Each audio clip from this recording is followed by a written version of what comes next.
गुष्यते यस्य नगरे रङ्गयात्रा दिने दिने तमहं शिरसा वन्दे राजानं कुलशेखरं कुम्भे पुनर्वसौ जातं केरळे चोळपट्टणे कौस्तुभांशं धराधीशं कुलशेखरं आश्रये। श्रीवल्लभेति वरदेति दयापरेति भक्तप्रियेति भवलुण्ठनकोविदेति नाथेति नागशयनेति जगन्निवासेति आलापनं प्रतिपदं कुरु मे मुकुन्द।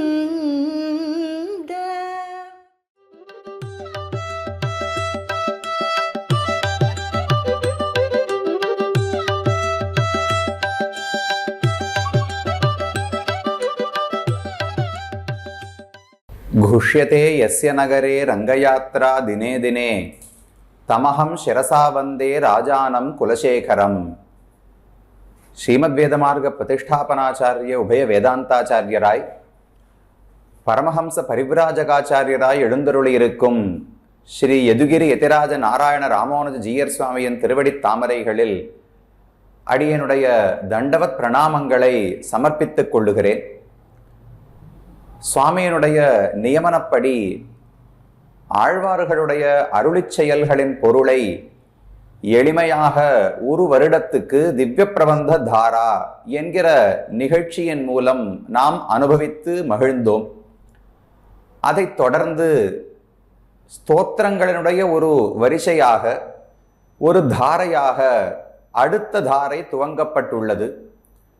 அதில் முதல் ஸ்தோத்திரமாக குலசேகர ஆழ்வார் அருளிச் செய்த முகுந்த மாலை என்கிற ஸ்தோத்திரத்தை நாம் அனுபவித்துக் கொண்டு வருகிறோம். அதில் 21வது ஸ்லோகத்திலிருந்து 25வது ஸ்லோகம் வரை அர்த்தத்தை விண்ணப்பிக்க வேண்டும் என்று அடியேனுக்கு ஜீயர் சுவாமி இட்ட நியமனம். அதன்படிக்கு அறிந்த மட்டில் அர்த்தங்களை விவரிக்கலாம் என்று துவங்குகிறேன். குலசேகர ஆழ்வார் ஆழ்வார்களுக்குள்ளே வைத்து தனிச்சிறப்புகள் பலவற்றை உடையவர். மற்ற ஆழ்வார்கள் அனைவருக்கும் வைராக்கியம் உண்டு, உண்மைதான். ஆனால் பணம் இல்லாத போது வைராக்கியத்தை அவர்கள் வளர்த்து கொண்டார்கள். குலசேகர ஆழ்வாருடைய சிறப்பு பெரிய அரசனாக இருந்தாலும் அந்த செல்வத்தில் ஆசை வைக்காமல் ஊனேறு செல்வத்து உடற்பிறவி யான் வேண்டேன், ஆனாத செல்வத்து அறம்பயர்கள் தற்சூழ வானாளும் செல்வமும் மன்னரசும் யான் வேண்டேன் என்று திரும்ப திரும்ப இந்த உலகத்து ஐஸ்வர்யத்தை செல்வத்தை நான் ஆசைப்படவில்லை, பகவானுக்கு செய்யும் தொண்டுதான் செல்வம் என்று உறுதியோடு இருந்தார். பெரிய அரசர், கொல்லிகாவலன் கூடல் நாயகன் கோழிக்கோன் குலசேகரன் என்று தானே சோழ தேசம், பாண்டிய தேசம், சேர தேசம் மூன்றையும் ஆண்டவர் என்று சொல்லிக் கொள்ளுகிறார். அப்படிப்பட்டவராக இருந்தாலும் வைராகிய சிகாமணியாய் பகவானிடத்திலேயே அத்தியந்த பக்தியோடு திகழ்ந்தது குலசேகர ஆழ்வாருக்குடைய சிறப்பு. அவர் அவதரித்தது எண்டிசையும் ஏத்தும் குலசேகரன் ஊரென உரைப்பர் வாய்த்த திருவஞ்சிக்களம் என்று மணவாள மாமனிகள் சாதிக்கிறார். கேரள மாநிலத்திலே எர்ணாகுளத்துக்கு அருகில் இருக்கக்கூடிய திருவஞ்சிக்களம் என்கிற இடம், அங்குதான் குலசேகர ஆழ்வாருடைய அவதாரம் நிகழ்ந்தது. அங்கேயே ஒரு முகுந்தன் கண்ணனுக்கான சந்நிதி உள்ளது. அந்த கண்ணனுக்காகத்தான் குலசேகர ஆழ்வார் முகுந்தமாலை பிரபந்தத்தையே ஸ்தோத்திரத்தையே பாடினார் என்றும் சொல்லுவதுண்டு. ஆகவே ஆழ்வாருக்கு மிக நெருக்கமான தெய்வம். பொதுவாக குலசேகர ஆழ்வார்னு சொன்னால் குலசேகர பெருமாள் என்று தெரிவிப்பார்கள். ராமனிடத்தில் மிகுந்த ஈடுபாடுடையபடியால் அவருடைய பெருமாள் என்கிற பெயர் இவருக்கும் ஒட்டி கொண்டது. ஆனால் ராமனிடத்தில் மட்டுமல்லாமல் ஸ்ரீ கிருஷ்ணாவதாரத்திலும் தனக்கு இருக்கும் ஆதரத்தை இந்த முகுந்த மாலை என்கிற ஸ்தோத்திரத்தின் மூலம் குலசேகர ஆழ்வார் வெளிப்படுத்துகிறார். அதில் இன்றைய தினம் 21வது ஸ்லோகம் தொடங்கி 25வது ஸ்லோகம் வரை நாம் அனுபவிக்க இருக்கிறோம். இதில் என்ன போக்கு உள்ளது, என்னென்ன சொல்லப்படுகிறது என்று முதலில் சுருக்கமாக தெரிவிக்கிறேன். 21வது ஸ்லோகத்தில் பகவானை அழைத்து, உன்னை விட உயர்ந்தவர் யாரும் உலகத்தில் கிடையாது, எனக்கு நன்மை செய்வதற்கு உன்னை விட்டால் உலகத்தில் ஆளும் கிடையாது, அதனால் நீயே என்னை ரட்சிக்க வேண்டும் என்று முதலிலே குலசேகராழ்வார் பிரார்த்திக்கிறார். அதற்கு மேல் 3 ஸ்லோகங்கள் 22, 23, 24 இந்த 3 ஸ்லோகங்களையும் படிக்கும் பொழுது 3 சொற்களை மட்டும் நினைவில் கொள்ள வேண்டும். மணி, மந்திரம், ஔஷதம் என்று 3 சொற்கள். பொதுவாக சாஸ்திரத்தில் இந்த 3ஐயும் சேர்த்து சொல்லுவதுண்டு. மணிமந்திர ஔஷதிகள், ஏதாவது ஒரு காரியத்தை நடத்த வேண்டும் அல்லது ஏதோ ஒன்றை தடுக்க வேண்டும் என்றால் அதற்கு மணிகளை பயன்படுத்துவதுண்டு, மந்திரங்களை பயன்படுத்துவதுண்டு, ஔஷதிகளை பயன்படுத்துவதுண்டு. உதாரணத்துக்கு, ஒருவருக்கு பாம்பு கடித்து விட்டது, அந்த விஷம் ஏறுவதற்குள் அவரை காப்பாற்ற வேண்டும் என்றால் அதற்கு 3 வழிகள் உண்டாம். ஒன்று மணி, அதுக்கு காருடமணி என்று கருடனோடு தொடர்பட்ட ஒரு குறிப்பிட்ட விதமான கல், உயர்ந்த கல் உண்டு. அந்த காருடமணியை கொண்டு வந்து அதை அந்த கடி உண்டவரிடத்திலே வைத்தோம் என்றால் அது அந்த விஷத்தை எல்லாம் போக்கிவிடுமாம். மணியை கொண்டு விஷத்தை போக்குவதுண்டு. அல்லது மந்திரம், கருடனை பத்தின மந்திரங்களை ஜபித்தோம் என்றால் அந்த மந்திரத்தின் வைபவத்தாலே விஷம் போக்கப்படுகிறது. அல்லது ஔஷதி, மூலிகைகள், என்னென்ன மருந்துகள் உள்ளனவோ அவற்றை இட்டோம் என்றால் அதுவும் விஷத்தை போக்கப் போகிறது. ஆக பொதுவாக எந்த ஒரு சிகிச்சை செய்ய வேண்டும், யாருக்காவது வியாதியை போக்க வேண்டும் என்றால் மணி, மந்திர, ஔஷதிகள் என்று இந்த 3ஐயும் தான் ஒரு சேர பிடித்து சொல்லுவதுண்டு. அதை போல குலசேகராழ்வார் என்ன பண்றார், பகவான் கண்ணதேதான் மணி என்று 22வது ஸ்லோகத்துல பாடுகிறார்.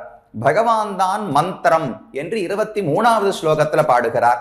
பகவான் தான் ஔஷதி, மருந்து என்று 24வது ஸ்லோகத்திலே பாடுகிறார். அப்ப மணி, மந்திர, ஔஷதங்கள், பகவான் மணியாக இருந்து என்னென்ன செய்கிறார், மந்திரம் செய்யும் எந்தெந்த காரியத்தை பகவான் கண்ணன் செய்கிறான், ஔஷதி மூலிகை செய்யும் எந்தெந்த வியாபாரங்களை எல்லாம் கண்ணன் செய்து கொடுக்கிறார் என்று இந்த 3 ஸ்லோகங்களாலே ஒரு கண்ணோட்டத்திலே கண்ணனை அனுபவிக்கிறார். அதற்கு மேலே 25வது ஸ்லோகத்தில் கிருஷ்ண ஸ்மரணம், கண்ணனை நினைத்து பார்க்கிறோமோ இல்லையோ, அது எவ்வளவு உயர்ந்தது, கிருஷ்ணஸ்மரணம் இருந்தால் அதனால என்ன பயன், கிருஷ்ணஸ்மரணம் இல்லாமல் போனால் அதனால என்ன குறைபாடு என்பதை 25வது ஸ்லோகத்துல தெரிவிக்கிறார். இதுதான் இன்றைக்கு நாம் பார்க்கவிருக்கும் 5 ஸ்லோகங்களுக்கான ஒரு அறிமுகம். இனி முதல் ஸ்லோகத்தினுடைய பொருளை பார்ப்போம். 21வது ஸ்லோகம். ஹே கோபாலக, ஹே கிருபாஜலநிதே, ஹே சிந்து கன்யாபதே, ஹே கம்சாந்தக, ஹே கஜேந்திர கருணா பாரீண, ஹே மாதவ, ஹே ராமானுஜ, ஹே ஜகத்ரய குரு, ஹே புண்டரீகாட்சமாம், ஹே கோபீஜனநாத பாலய, பரம் ஜானாமி நத்வாம் வினா என்று இந்த ஸ்லோகத்திலே தெரிவிக்கிறார். ஹே ஹே என்று பகவானை திரும்ப திரும்ப விழிக்கிறார். அவனை அழைத்து அழைத்து, உன்னை தவிர எனக்கு வேறு ஒருவர் தெரியாது, உன்னை விட்டால் எனக்கு காப்பாளர்கள் கிடையாது, நீயே உயர்ந்தவன், நீயே தகுந்தவன், உன்னை மட்டுமே நான் அறிவேன் என்று இந்த ஸ்லோகத்தாலே தெரிவிக்கிறார். ஒவ்வொரு விழிச்சொல்லையும் பார்த்தோம் என்றால் பகவானுடைய ஒவ்வொரு குணத்தை நாம் தெரிந்து கொள்ளலாம். இந்தெந்த குணம் இருக்கிறபடியால் தான் அவர் ரக்ஷகனாகவே இருக்கிறார். இந்த குணம் இல்லாமல் போனால் அவர் மேல் நமக்கு நம்பிக்கையே வராது. அப்ப இங்க சொல்லும் ஒவ்வொரு திருநாமம் ஒவ்வொன்றுமே ஏதோ ஒரு குணத்தைத்தானே குறிப்பிடுகிறது. யானி நாமானி கவுணானி விக்யாதானி மகாத்மனஹா என்று பீஷ்மர் தெரிவிக்கிறார். எல்லாம் கவுணமான திருநாமங்கள். கவுணம் என்றால் குணத்தை வைத்து வந்தவை, குணத்தை சொல்லக்கூடிய திருநாமங்கள் என்று பொருள். அப்படி இந்த ஒவ்வொரு திருநாமமும் ஒவ்வொரு பண்பை சொல்லுகிறது, அல்லது ஒரு செயல், ஒரு லீலையை சொல்லுகிறது. அந்த லீலைக்கு பின்னால் ஒரு பண்பு இருக்க போகிறது. அப்படித்தான் வரிசையா பகவானை வெளிச்சொற்களாலே அழைக்கிறார். ஆழ்வார் பாசுரம் தெரியுமே, முளைக்கதிரை, குறுங்குடியுள் முகிலை, மூவா மூவுலகம் கடந்த அப்பால் முதலாய் நின்ன அளப்பரிய வாரமுதை, அரங்கமேய வந்தனனை, அந்தணர்தம் சிந்தையானை, விளக்கொளியை மரதகத்தை, திருத்தன்காவில் வெக்காவில் திருமாலை பாட என்று திருமங்கை ஆழ்வார் பாசுரம். வரிசையா ஆழ்வார் பரகால நாயகி வளர்த்த கிளி இப்படி வரிசையா சொல்றத, முளைக்கதிர், குறுங்குடியுள் முகில், இப்படின்னு பகவானுடைய திருநாமங்களை எல்லாம் சொல்லி ஆழ்வாருக்கு போய்கொண்டிருந்த உயிரை திரும்ப கொண்டு வந்து கொடுத்துதான் அவர் வளர்த்த கிளி. அதை போல இந்த இடத்துல குலசேகர ஆழ்வார் தொடக்கத்திலிருந்து அப்படித்தானே, ஜிஹ்வே கீர்த்தய கேசவம். இந்த பிரபந்தமே வெறும பிரார்த்தனைக்காக மட்டுமல்ல, இதுவே நாம சங்கீர்த்தனமாகவும் அமைந்திருக்கிறது. அப்ப எப்போதும் பகவன் நாமங்களை சொல்ல வேண்டும். அதனால வரிசையா வெளிச்சொற்களை அடுக்குகிறார் இந்த ஸ்லோகத்தில். முதலில் ஹே கோபாலக, கண்ணனுக்கே உரிய பெயர் கோபாலன். கோ என்றால் மாடுகள், பாலகா அப்படின்னா பாலனம் செய்பவர், அவற்றை ரட்சிப்பவர் என்று பொருள். கோபாலகன் அப்படின்னா மாடுகளை கன்றுகளை ரட்சிக்க கூடியவன் என்று பொருள். அதுதானே அவருடைய அடையாளம். இந்த அவதாரத்துக்கு கோபாலன் என்கிற ஒரு புது வேடத்தை பகவான் ஏற்றுக்கொண்டார். அதனோடு கூட ஆனந்தமா பசுமாடுகளை மேய்த்தார். திவத்திலும் பசுநிறை மேய்ப்பு உவத்தி என்று ஆழ்வாருடைய பாசுரம். பகவானுக்கு வைகுந்தத்தில் இருந்து நித்தியசூரிகளை மேய்த்து மேய்த்து அலுத்து போய்விட்டதாம். அங்க போயும் மேய்க்கணுமோ இல்லையோ, இவர் இந்த கைங்கரியம் பண்ணுவார், அவர் அந்த கைங்கரியம் பண்ணுவார், அதையெல்லாம் ஏற்றுக்கொள்ள வேண்டும். இதுதான் மேய்க்கிறது.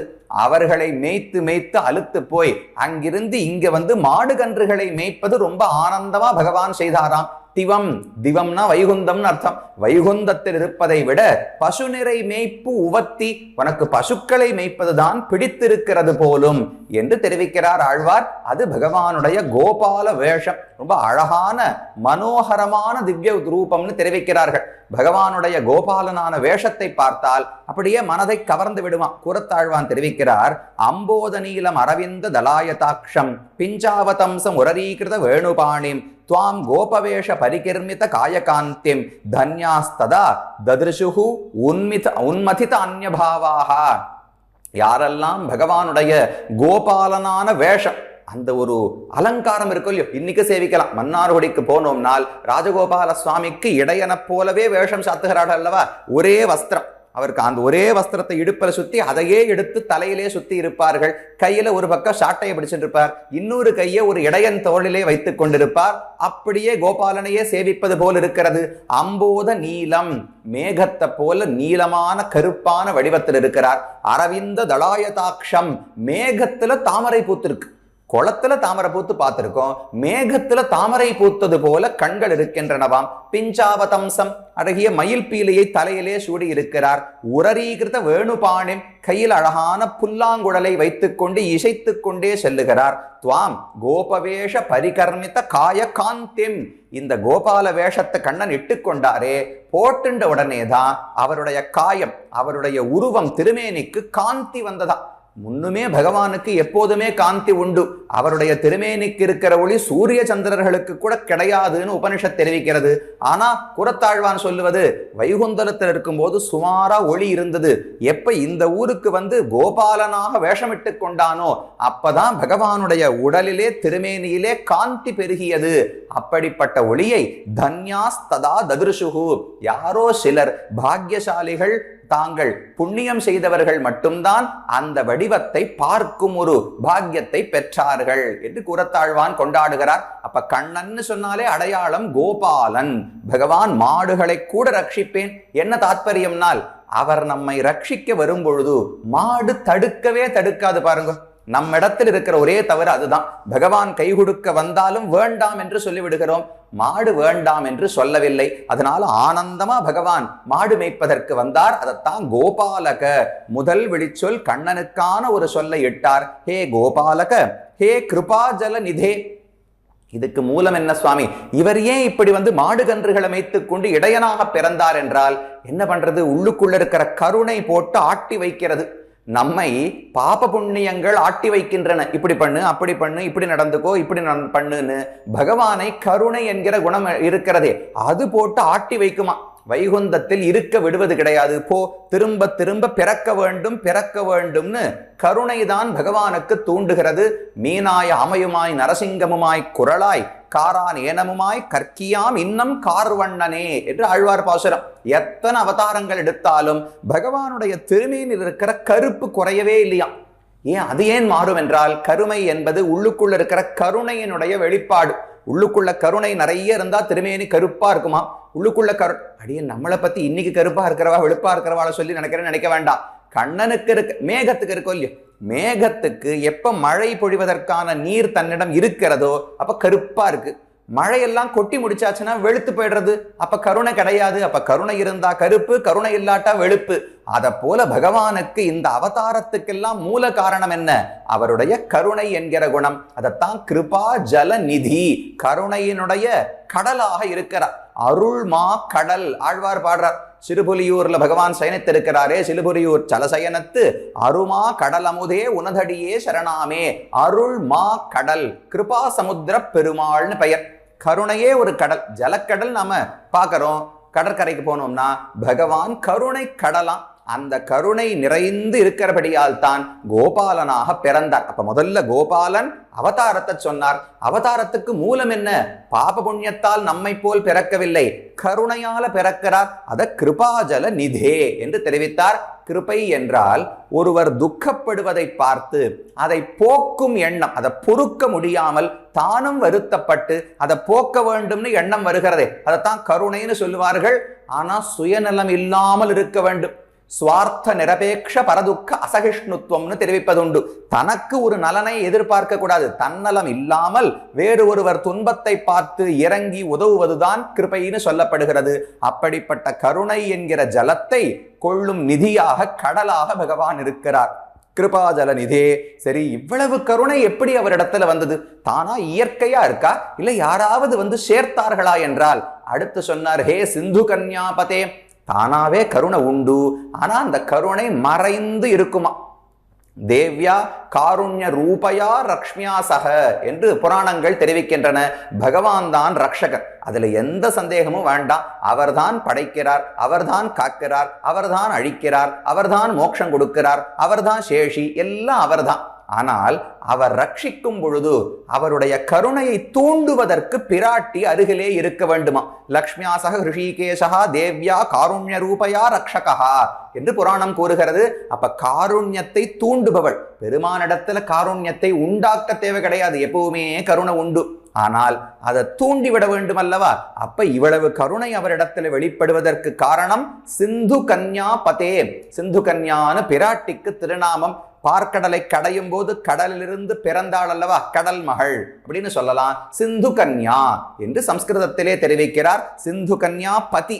பார்க்கடல் கடையும் பொழுது பிராட்டி வெளியே வந்தாள். வந்து ஒரு சுத்து எல்லா தேவர்களையும் பார்த்தாளாம். இவர்கள் யாரும் நமக்கு தகுதியானவர்கள் அல்லர்கள், பெருமான் நாராயணனே உகந்தவர் என்று தன் கையில் இருந்த மாலையை அவன் கழுத்திலே இட்டு ஏறி அவனுடைய மார்பில அமர்ந்தாளாம். பஷ்யதாம் சர்வதேவானாம் யயௌ வக்ஷஸ்தலம் ஹரேஹே என்று தெரிவிக்கிறார் விஷ்ணு புராணத்தில். இத்தனை பேர் பார்க்கும்போது ஏறி பகவானுடைய திருமார்பில் அமர்ந்து எல்லாருக்கும் பார்த்து ஆசீர்வாதம் மங்களாசாசனம் பண்ணாலாம் பிராட்டி, அனுகிரகம் செய்தாள். அப்ப சிந்து கன்யா பதி, அவளை அடைவதற்குத்தான் பார்க்கடல் கடைந்ததே.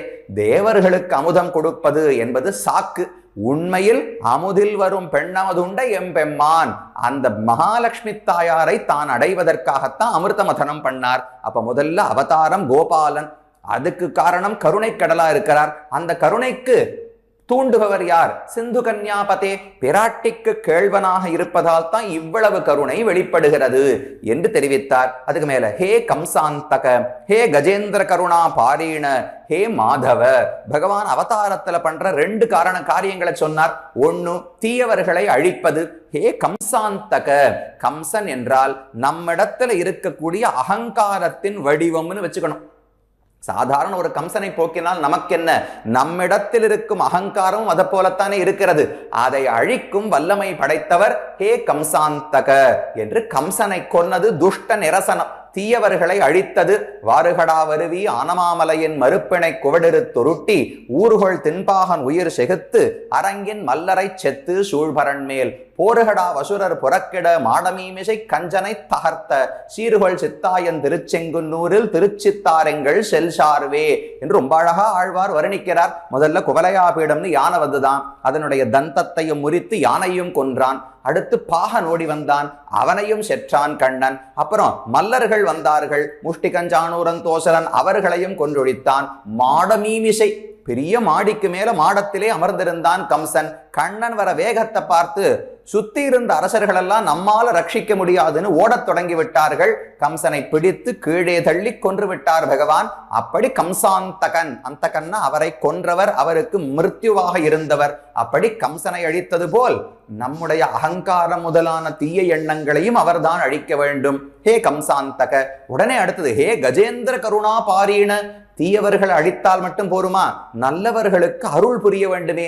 கஜேந்திரன் ஒரு யானை, பகவானையே பிரார்த்தித்து நீ வந்து என்னை ரட்சிக்க வேண்டும், உன்னை விட்டா எனக்கு யாரும் ரட்சகர்கள் கிடையாது என்று பகவானை அழைத்தது. கஜேந்திர கருணா பாரீணன். பாரிணன்னா அதற்கு தகுதி உடையவர், சாமர்த்தியம் உடையவர்னு அர்த்தம். ஏன்னா கஜேந்திரனுக்கு உதவி செய்யணும்னால் அதுக்கு தனி சாமர்த்தியம் வேணுமோ இல்லையோ. அந்த யானையை அழைக்கும் பொழுதே முழுமுதற் கடவுள் யாரோ, உலகத்துக்கெல்லாம் முழுமுதற் காரணம் யாரோ அவர் வந்து ரட்சிக்க வேண்டும் என்று கஜேந்திரன் கேட்டார். இல்லாட்டா எந்த தெய்வம் வேண்டுமானாலும் வந்திருக்கலாமே. இவர் அழைத்தது முழுமுதற் காரணத்தை. அதனால பகவானே ஓடி வந்து அந்த யானையின் துயரத்தை தீர்த்து கொடுத்தார். அது கஜேந்திர கருணா பாரீண. ஹே மாதவ. பகவான மறுபடியும் ஸ்ரீயப்பதி, கீழே சிந்து கன்யாபதேன்னு சொல்லியாச்சு. மறுபடியும் மாதவ. மா என்றால் பெரிய பிராட்டியார் என்று பொருள். தவஹா என்றால் அவளை உடையவன் என்று பொருள். மாதவஹா பெரிய பிராட்டியாருக்கு கேள்வன், திருமகள் கேள்வன் என்று பொருள். கீழதானே ஸ்ரீயப்பதி மசிந்து கன்யாபதினு சொன்னார். ஏன் மாதவன் திரும்ப சொல்றார்னால், இப்படி திரும்ப சொன்னா ஒன்னும் தோஷம் கிடையாது. இது நாம சங்கீர்த்தனம் தானே. பகவானுக்கு எத்தனையோ திருநாமங்கள் உள்ளன. ஒரே போன்ற திருநாமங்களை திரும்ப திரும்ப சொன்னா ஏதாவது தோஷமா? நாம சங்கீர்த்தனத்தில் திரும்ப திரும்ப சொல்வதுதான் ஆனந்தமே. அதனால சிந்து கன்யாபதே என்று சொல்லி மாதவன் என்று சொல்வதிலும் எந்த தோஷமும் கிடையாது. மாயாக தவஹ பெரிய பிராட்டியை தாங்கக்கூடியவராக ஸ்ரீனிவாசனாக இருக்கிறார். அப்படி மாதவன் என்று பகவானை அழைத்தார். அப்ப ஹே கஜேந்திர கருணா பாரீண ஹே மாதவ என்று பிராட்டியினுடைய சேர்க்கையை மறுபடியும் சொன்னார். இரண்டாவது வரி ஹே ராமானுஜ. என்ன சுவாமி திடீர்னு ராமானுஜரை பத்தி பாடுறார்? அவர் அவதரிக்கவே இல்லையே. குலசேகர ஆழ்வார் காலத்துல ஏது ராமானுஜர்னால் ராமானுஜன் என்று கண்ணனைத்தான் அழைக்கிறார். பலராமானுஜன் பலராமனுக்கு அனுஜனாக தம்பியாக இருந்தாரோ இல்லையோ, அதனால ராமானுஜ என்று அழைக்கிறார். அந்த பலராமனுடைய அவதாரம், அவருடைய லீலைகள் கிருஷ்ண லீலையோடு சேர்ந்ததாலத்தான் ரொம்ப அழகா இருக்கான். சுவாமி வேதாந்த தேசிகன் தசாவதார ஸ்தோத்திரம்னு பாடியிருக்கார். அதுல ஒரு ஸ்லோகம் பலராமனை பத்தி அதுல இருக்கிறதுல சொல்றார். க்ஷீரம் சர்க்கரையேவ யாபிர் அபிருதக்பூதா பிரபூதைர் குணைஹி ஆ கௌமாரகம் அஸ்வதந்த ஜகதே கிருஷ்ணஸ்ய தாக் கேளயா. சிறுவர் தொடங்கி முதியவர்கள் வரை கண்ணனுடைய சரித்திரம் இவ்வளவு இனிமையா இருக்கே, அனைவரும் அனுபவிக்கிறார்களே. என்ன ரகசியம்னால் வெறும் பாலை போல கண்ணனுடைய லீலைகளாம். பாலை வெறுமை சாப்பிடுறது சர்க்கரை போட்டு சாப்பிட்டா இன்னும் தித்திப்பா இருக்குமோ இல்லையோ, அந்த சர்க்கரையை போலத்தான் பலராமனுடைய லீலைகளாம். அப்ப பலராம லீலைகளோடு சேர்ந்து கிருஷ்ணலீகளை சாப்பிட்டா அது மிகவும் இனிமையாக இருக்கிறதுன்னு வேதாந்தேசிகன் தெரிவிக்கிறார். அப்படிப்பட்ட ராமானுஜன், ராமன் பலராமன் எங்கெங்க போறாரோ அவர் நடந்து போனா ஒரு வெள்ளி மலை போறது போல இருக்குமா. பின்னாடியே கண்ணன் நடந்து போனா ஒரு கருப்பு யானைக்குட்டி நடந்து போறது போல இருக்குமா. ஒரு வெள்ளி மலை, வெள்ளிமலைக்கு பின்னாடி கருப்பு யானைக்குட்டி, இப்படி ரெண்டு பேரும் நடந்து போவார்களாம். எப்பவுமே பலராமனோடையே சுத்தி கொண்டிருப்பார். அதனால ராமானுஜ ஹே ஜகத்ரய குரு. மூன்று உலகங்களுக்கும் குருவாக இருக்கிறார் பகவான். குரு என்றால் ஞானத்தை கொடுத்து அறிவின்மையை போக்கக்கூடியவர் என்று பொருள். கு என்கிற எழுத்து இருட்டு அறிவின்மையை குறிக்கும். ர என்கிற எழுத்து அதை அழிப்பவர் என்கிற பொருளை உடையது. அப்ப இருட்டை போக்குபவர், அந்தகாரம் அஞ்ஞானத்தை போக்கி ஞானத்தை கொடுப்பவர் பகவான் தானே ஆதி குரு. இந்த உலகத்தில் முதலில் பிரம்மாவுக்கு வேதத்தை கொடுத்தவரே பகவான் தான். நம்ம சொல்றோம் குருர் குருதமஹா என்று பகவானை பத்தி சஹஸ்ரநாமத்துல சொல்றோம். அர்ஜுனன் கண்ணனுடைய விஸ்வரூபத்தை பார்த்து கொண்டாடுகிறார். பிதாசி லோகஸ்ய சராச்சரஸ்ய துவமஸ்ய பூஜ்யஸ்ச குருர் கரியான். நீதான் குரு, நீதான் வேதத்தை கொடுத்தாய், நீதான் ரிஷிகளை இதிகாச புராணங்களை எழுத வைத்தாய், நீதான் ரகசியத்ரயத்தை கொடுத்தாய், இத்தனை ஞானத்துக்கு வழிபண்ணதும் நீதானே. அப்ப நீதான் முதன்மையான ஆச்சாரியன், ஜகத்ரய குரு. உலகத்தில் ஞானத்தை பரப்பக்கூடியவர் பகவான் தான். வேதமாக விரிந்தான்னு சொல்றோம் இல்லையோ, பகவான் தான் வேதத்தை கொடுத்தார். அந்த வேதத்தின் மூலம் அவரை புரிந்து கொள்ளுகிறோம். அதனால பகவானே ஞானப்பிரதனான குரு. ஹே ஜகத்ரய குரு ஹே புண்டரீகாக்ஷ. பகவானுக்கு தாமரை போன்ற கண்கள் உள்ளன.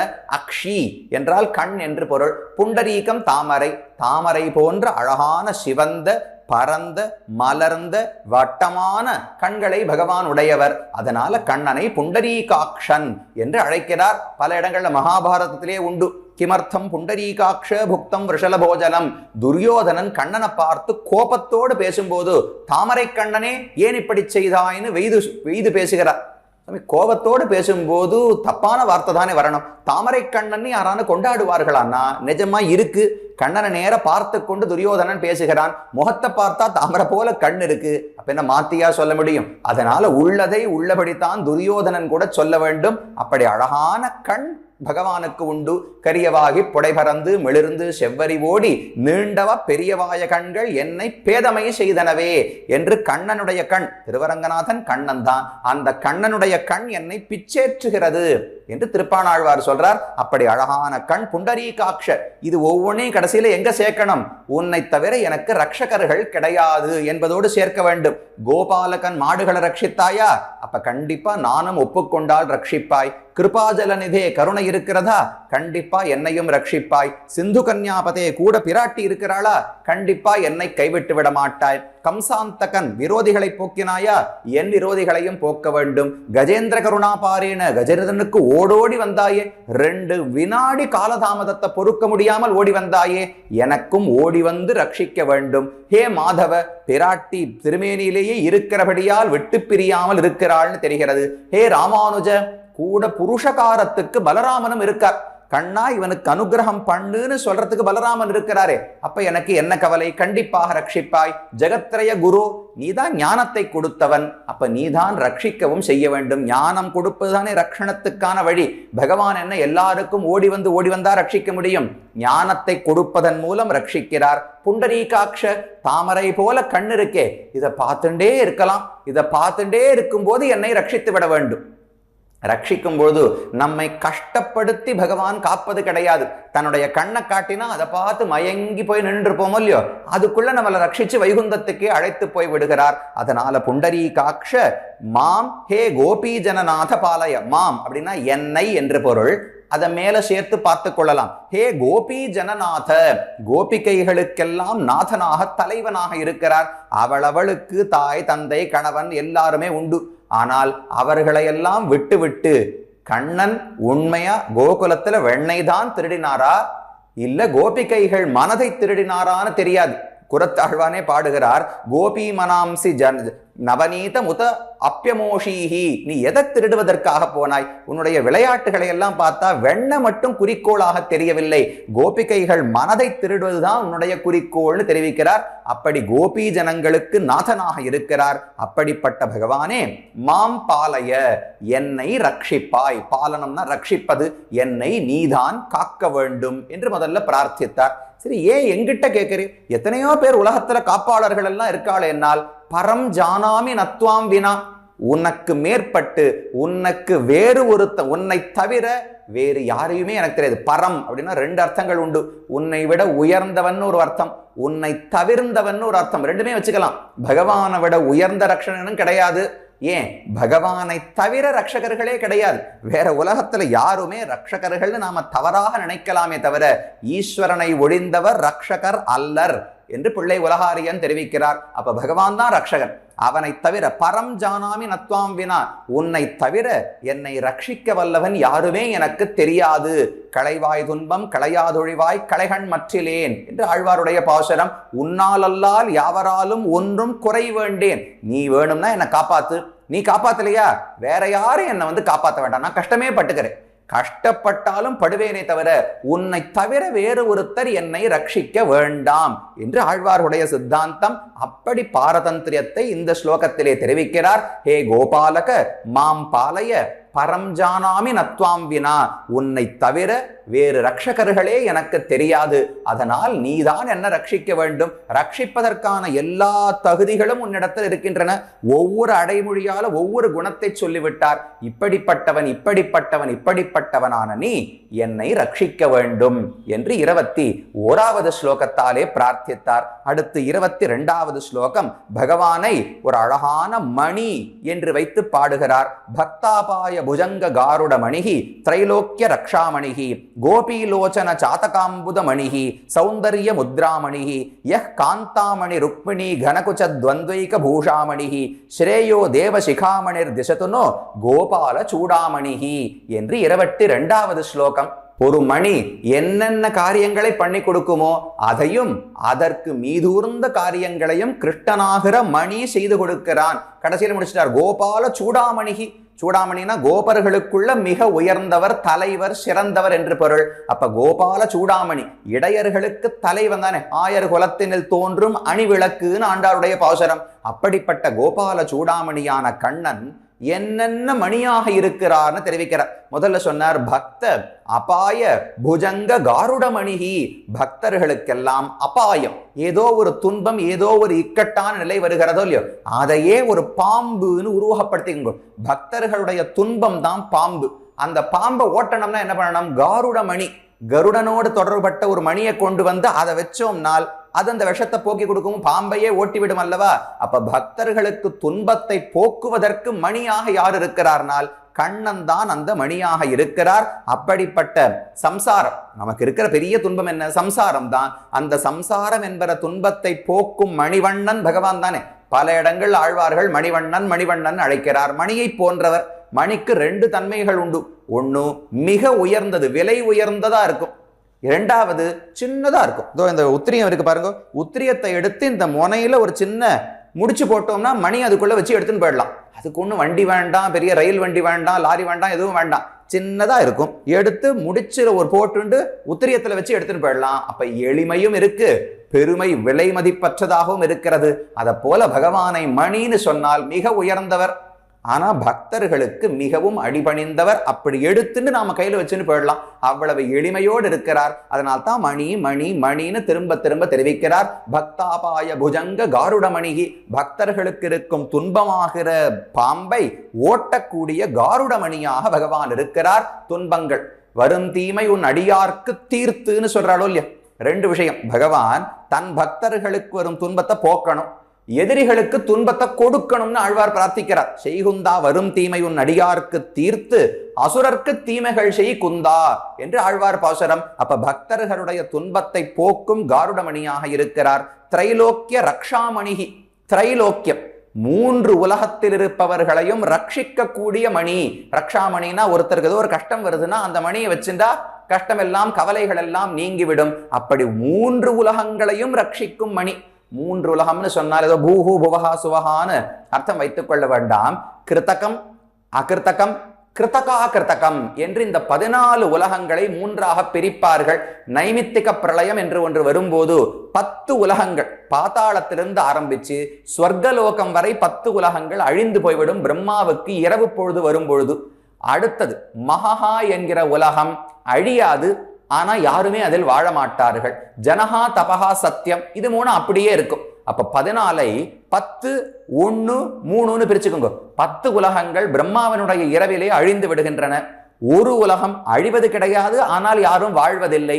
மற்ற 3 உலகங்களிலே மக்கள் வாழுகிறார்கள். அப்ப 10 1 3 இதை சேர்த்தா தான் 14 உலகங்கள். இப்படி 3ஆக வகுக்கப்பட்டபடியால் தான் திரைலோக்கியம் 3 விதமான உலகங்கள்னு தெரிவிக்கிறார். திரைலோக்கிய ரக்ஷாமணிகி, உலகத்தில் அனைவரையும் ரட்சிக்க கூடிய மணி. ஞாலத்தூடே நடந்தும் நின்னும் கிடந்திறந்தும் சாலப்பல நாள் உகந்தோர் உயிர்கள் காப்பானே கோலத்திருமாமகளோடு உன்னை கூடாதேன்னு ஆழ்வார் பாடுகிறார். எத்தனை யுகங்கள் போனாலும் திரும்ப திரும்ப நடந்து நின்று கிடந்து இருந்து சாலப்பல நாள், எத்தனை நாள்னு கணக்கு பண்ணவே முடியாது. அத்தனை 1000 கோடி ஆண்டுகளாக காப்பான் காப்பான் காப்பான். பகவான் ரட்சித்துக் கொண்டே இருக்கிறார் உலகத்தை. அதைத்தான் திரைலோக்கிய ரக்ஷாமணிகின்னு சொன்னார். அடுத்தது கோபி லோச்சன சாதகாம்புத மணிகி. ஒரு அழகான ஓமை சொல்லுகிறார். கோபி, கோபிகைகள், கண்ணனே அனைத்தும் என்று தங்கள் மனதை பறிகொடுத்த பெண்கள். அவர்களுடைய கோபி லோச்சனம், லோச்சனம்னா கண்கள், அந்த கண்களையே சாதக பறவையாக வைத்துக் கொள்ளணுமா. உலகத்துல சாதக பறவைன்னு ஒண்ணு உண்டு. அது என்ன பண்ணுமா, எந்த நீர்நிலைகளிலிருந்தும் தண்ணீரை குடிக்காது. மழை பெய்யறது பாருங்க, மேகத்திலிருந்து சொட்டக்கூடிய தண்ணீரை மட்டும்தான் குடிக்குமா. இப்படி அண்ணாந்து வாயை திறந்து வச்சுட்டு இருக்கும். சரியா மேகமழை பொழிந்ததுன்னா அந்த தண்ணீரை மட்டும்தான் குடிக்குமா, நீர்நிலைகள் இருக்கிற தண்ணீரை குடிக்காது. இது சாதக பறவைக்கு உள்ள ஒரு தன்மை. அப்ப சாதக பறவை எப்பவுமே மேகத்தை தானே எதிர்பார்த்து இருக்கிறது. அதை போல கோபி லோச்சன சாதகம், கோபிகைகளுடைய கண்கள் எல்லாம் இப்ப சாதக பறவைகளாம். அப்ப எதை பார்க்கிறார்கள்னா, உலகத்துல எதையுமே அந்த கண் பார்க்காது, கண்ணனையே எதிர்பார்த்திருக்கும். எப்படி சாதக பறவை மேகத்தையே எதிர்பார்த்திருக்குமோ, இப்ப கண்ணன் தான் மேகம். கோபிகைகளுடைய கண்ணையே சாதக பறவையாக கொண்டால் அது எதிர்பார்க்கக்கூடிய மேகம் என்ன, வேறு எதையும் நான் பார்க்க மாட்டேன், இதையே பார்ப்பேன் அந்த கண்ணு சொல்லுகிறதோ இல்லையோ, அப்படிப்பட்ட மேகமாக கண்ணன் இருக்கிறார். அதனால தான் அம்புதமணிகி, அம்புதம்னா மேகம், உயர்ந்த மேகமாக பகவான் இருக்கிறார். இந்த கோபிகைகளுடைய கண்ணாகிற சாதக பறவைக்கு மழை நீர் பொழிந்து தாகம் தீர்ப்பது போல் கண்ணனுடைய காட்சி தானே தாகத்தை தீர்க்கிறது. அடதியத்பவான் அன்ஹிகானனம் திருதிர் யுகாயதே துவாம் அபஷ்யதாம் குட்டில குந்தளம் ஸ்ரீமுகம் சதேன்னு கோபிகைகள் எல்லாம் பாடுகிறார்கள். கண்ணானை மாடு மேய்ப்பதற்காக பகலில் போகிறாய், திரும்ப சாயங்காலம் வரத்துக்குள்ள ஒரு க்ஷணம் கழிவதற்கு எங்களுக்கு ஒரு ஊழிக்காலம், ஒரு பகல் 1000 ஊழியாலோன்னு ஆழ்வாரும் பாடுறார். ஒரு க்ஷணம் உன் முகத்தை பார்க்காமல் போனால் அது என்னமோ பெரிய யுகம் கடப்பது போல் இருக்கிறது. சாயங்காலம் நீ வரும்போது உன் மகத்தை பார்க்கணுமேன்னு காத்து கொண்டு வாசலிலே நிற்பார்களாம் கோபிகைகள் எல்லாம். அப்ப ஊமை ஒட்டு வருதா, கோபிகைகள் வேற யாரையும் பார்க்கறது கிடையாது, கண்ணன் முகம் எப்ப தெரியும்னு காத்துட்டே இருப்பாளாம் வாசலில். அப்ப இவர்கள் தான் சாதக பறவைகள். கோபிகைகளுடைய லோச்சனம், கண்ணு தான் சாதக பறவை. அது எதிர்பார்த்து இருக்கிற மேகம் யாரு, கண்ணன். அப்ப கோபி லோச்சன சாதக அம்புதமணிகி. அப்போ பகவானை தவிர யாரையும் விரும்ப மாட்டேன் என்று இருக்கக்கூடிய பக்தர்களுக்கு மேகம் போல மழையை பொழிந்து தன் தரிசனத்தை கொடுத்து தாகத்தை தீர்க்கிறார். அப்படிப்பட்ட மணி சௌந்தரிய முத்ராமணிகி, சௌந்தரியத்துக்கு அடையாளமான மணி. இவரை பார்த்துத்தான் அழகு என்றால் என்னன்னு வரைய வேண்டும். பகவானுடைய திருமேனியை பார்த்தா அழகுக்கான இலக்கணம் இவரிடத்தில் இருக்குன்னு சொல்லக்கூடாதான். காமனை பயந்த காளையின் ஆழ்வார் பாசுரம், மன்மதனை விட அழகு பகவான் கண்ணனுக்கு உண்டாம். இவர் திருமேனியை பார்த்து ஓ இப்படி இருக்கிறதுதான் அழகு போல் இருக்கிறது. எப்பவுமே இலக்கியங்கள் எல்லாம் எழுதுறாளோ இல்லையோ, இலக்கியம் எழுவதற்கு முன்னால் இலக்கணம் வராது. முதல்ல இலக்கணத்தை எழுதி அப்புறம் அதன்படி இலக்கியக்காரர்கள் கவிஞர்கள் எழுத மாட்டா.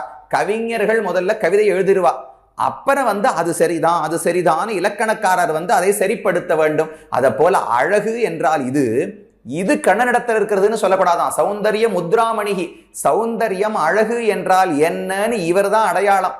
இதை வைத்துக் கொண்டுதான் உலகத்துல யார் அழகர்கள் என்று முடிவு செய்ய வேண்டும். அப்படிப்பட்ட அழகன் சாக்ஷாத் மன்மதா என்று சுகாச்சாரியர் தெரிவிக்கிறார். அப்படி அழகனான கண்ணன் சௌந்தரிய முத்ராமணிகி யஹா காந்தாமணி ருக்மிணி கனகுச்ச துவந்த்வைக பூஷாமணிகி.